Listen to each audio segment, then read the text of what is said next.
नमस्कार। Pharmacy law and ethics के हमारे इस सफर में आज हम एक नए और बहुत ही जरूरी चैप्टर की शुरुआत करने जा रहे हैं। चैप्टर 16, जिसका नाम है blood bank basic requirements and functions. इसका मतलब है हम समझेंगे कि एक ब्लड बैंक क्या होता है, उसे स्थापित करने के लिए यानी उसे बनाने के लिए किन किन बुनियादी चीज़ों की ज़रूरत होती है और उसके मुख्य काम क्या क्या हैं। ये एक ऐसा टॉपिक है जो सीधे सीधे स्वास्थ्य और जीवन बचाने से जुड़ा है, तो चलिए इसे विस्तार से समझते हैं। तो सबसे पहले ब्लड बैंक की परिभाषा को समझते हैं। देखिए, पहला पॉइंट कहता है अ blood bank is a facility that collects, stores and provides blood. इसका मतलब बहुत सरल है। एक ब्लड बैंक एक ऐसी जगह या सुविधा है जो 3 मुख्य काम करती है: खून को इकट्ठा करना यानी कलेक्ट करना, उसे सुरक्षित तरीके से रखना यानी स्टोर करना, और जरूरत पड़ने पर उसे उपलब्ध कराना यानी प्रोवाइड करना। दूसरा पॉइंट है crucial for modern medicine, supporting surgeries, trauma care and treatment of chronic illnesses। यानी आज के दौर की दवाइयों और इलाज में ब्लड बैंक का रोल बहुत ही महत्वपूर्ण है। ये बड़ी बड़ी सर्जरी में, किसी एक्सीडेंट या चोट लगने पर और कई लंबी चलने वाली बीमारियों के इलाज में एक बहुत बड़ा सहारा है। और ये सारा खून आता कहाँ से है? तीसरा पॉइंट बताता है relies on voluntary non remunerated donors. इसका मतलब है कि ये पूरा सिस्टम उन डोनर्स पर निर्भर करता है जो अपनी इच्छा से बिना किसी पैसे के खूनदान करते हैं। और देखिए, ये जो एक छोटा सा डायग्राम है, ये पूरी प्रक्रिया को बड़े आसान तरीके से दिखाता है। सबसे पहले डोनर यानी खून देने वाला व्यक्ति, फिर उस खून की स्क्रीनिंग होती है यानी उसकी पूरी जांच की जाती है, और फिर उसे सुरक्षित तरीके से स्टोरेज में रख दिया जाता है। अब एक और जरूरी बात, पहला पॉइंट देखिए, blood is separated into its various components. Example के लिए रेड ब्लड सेल्स, प्लाज्मा और प्लेटलेट्स। इसका मतलब है कि ब्लड बैंक में जो खून जमा होता है उसे जैसा का तैसा इस्तेमाल नहीं किया जाता, उसे उसके अलग अलग हिस्सों में बांटा जाता है, जैसे कि रेड ब्लड सेल्स, प्लाज्मा और प्लेटलेट्स। और ये क्यों जरूरी है? क्योंकि हर मरीज को पूरे खून की जरूरत नहीं होती। किसी मरीज को सिर्फ प्लेटलेट्स की कमी होती है तो किसी को सिर्फ प्लाज्मा की। इस तरीके को, जैसा कि आप इस की कॉन्सेप्ट वाले नोट में देख सकते हैं, कंपोनेंट थेरेपी कहते हैं। ये बहुत ही एफिशिएंट तरीका है क्योंकि खून की एक ही थैली से कई अलग अलग मरीजों की मदद की जा सकती है। दूसरा पॉइंट है maintains a detailed database of blood types, यानी ब्लड बैंक हर ब्लड ग्रुप का एक पूरा रिकॉर्ड रखता है। इससे ये सुनिश्चित होता है कि सही मरीज को सही ग्रुप का खून ही मिले। देखिए, इन सब का एक ही मुख्य उद्देश्य है, जैसा कि पहली लाइन में लिखा है, to ensure safe and compatible blood transfusions, यानी ये पक्का करना कि जो खून मरीज को चढ़ाया जा रहा है वो पूरी तरह से सुरक्षित हो और मरीज के ब्लड ग्रुप से मेल खाता हो। लेकिन ब्लड बैंक का काम सिर्फ यहीं खत्म नहीं होता। दूसरा पॉइंट बताता है कि इनके और भी रोल हैं, जैसे research and development, education and training for health care professionals. इसका मतलब है कि ब्लड बैंक खून से जुड़ी नई नई तकनीकों पर रिसर्च भी करते हैं, हेल्थ केयर में काम करने वाले लोगों को ट्रेनिंग देते हैं और आम जनता को रक्तदान के बारे में शिक्षित भी करते हैं।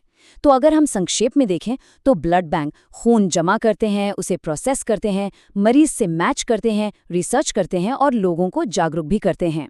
चलिए, अब इस पर आते हैं कि एक ब्लड बैंक शुरू करने के लिए किन चीज़ों की यानी रिक्वायरमेंट्स की ज़रूरत होती है। सबसे पहली और बुनियादी ज़रूरत है स्पेस यानी जगह। यहाँ लिखा है कि an area of 10 square metres. इसका मतलब है कि लगभग 10 वर्ग मीटर की जगह चाहिए, जो कि एक छोटे कमरे के बराबर होती है। हाँ, ये ज़रूरी है कि वो जगह well lighted, clean and preferably air conditioned हो, यानी उस जगह में अच्छी रोशनी हो, वो बिल्कुल साफ सुथरी हो, और अगर उसमें एयर कंडीशनिंग की सुविधा हो तो ये सबसे अच्छा होता है, ताकि तापमान को कंट्रोल में रखा जा सके। दूसरी जरूरत है मैन पावर, यानी काम करने वाले लोग। पहला पॉइंट कहता है no additional staff is required for a blood storage centre. अच्छी बात यह है कि एक ब्लड स्टोरेज सेंटर के लिए आपको कोई नया स्टाफ भर्ती करने की जरूरत नहीं है। The existing doctors and technicians may be designated for this work. इसका मतलब है कि अस्पताल में जो डॉक्टर और टेक्नीशियन पहले से काम कर रहे हैं, उन्हीं में से किसी को इस काम की जिम्मेदारी दी जा सकती है। बस शर्त यह है कि जैसा दूसरा पॉइंट कहता है, they should have received appropriate training. उन्हें ब्लड स्टोरेज, ब्लड ग्रुपिंग और क्रॉस मैचिंग जैसी चीज़ों की सही ट्रेनिंग मिली हो।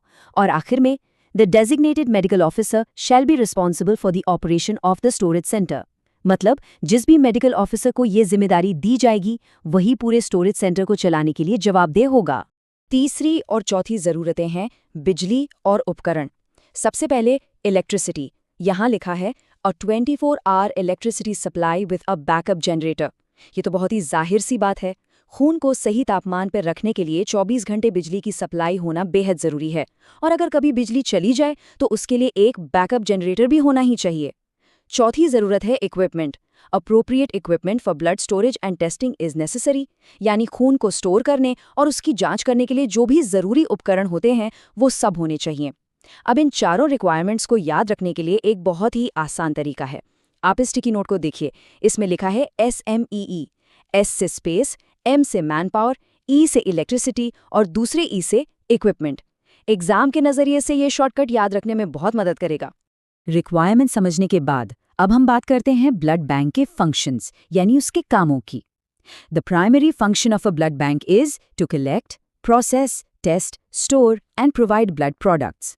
इसका मतलब है कि ब्लड बैंक का मुख्य काम है खून को इकट्ठा करना, उसे प्रोसेस करना, उसकी जांच करना, उसे स्टोर करना और फिर उसे ज़रूरतमंदों तक पहुंचाना। तो सबसे पहला काम है blood collection. Blood is collected from voluntary donors using sterile techniques, यानी ब्लड बैंक अपनी मर्जी से खून देने वाले डोनर्स से खून इकट्ठा करता है, और इस प्रक्रिया में स्टेराइल टेक्निक्स का इस्तेमाल होता है, जिसका मतलब है कि हर चीज़ पूरी तरह से कीटाणु रहित होती है ताकि डोनर और मरीज दोनों को किसी भी तरह के इन्फेक्शन का खतरा ना हो। खून जमा होने के बाद दूसरा काम आता है blood processing. The collected whole blood is separated into its various components. जैसा कि हमने पहले भी बात की थी, जमा किए हुए पूरे खून को उसके अलग अलग हिस्सों या कंपोनेंट्स में बांटा जाता है।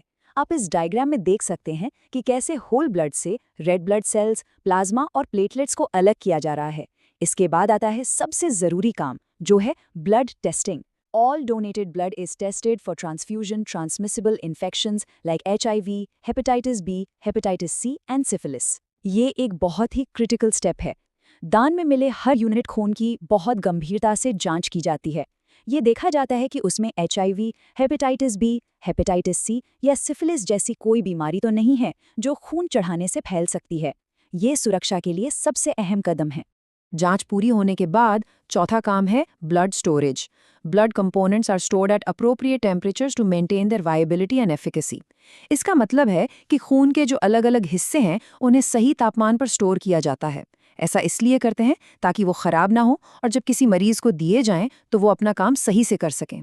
और फिर आता है पांचवा और अंतिम काम, blood transfusion. The blood bank provides blood and blood products to hospitals for transfusion to patients. यानी ब्लड बैंक अस्पतालों को खून और उससे बने उत्पाद उपलब्ध कराता है। ये उन मरीजों के काम आता है जिनकी सर्जरी हो रही हो, जिन्हें कोई चोट लगी हो या जो कैंसर जैसी बीमारियों का इलाज करा रहे हों। ब्लड बैंक के कुछ और भी महत्वपूर्ण काम हैं, जैसे छठा काम, ब्लड इन्वेंट्री मैनेजमेंट। इसका मतलब है खून के स्टॉक का सही हिसाब रखना ताकि ये पता रहे कि किस ग्रुप का कितना खून उपलब्ध है और इमरजेंसी के लिए हमेशा तैयारी रहे।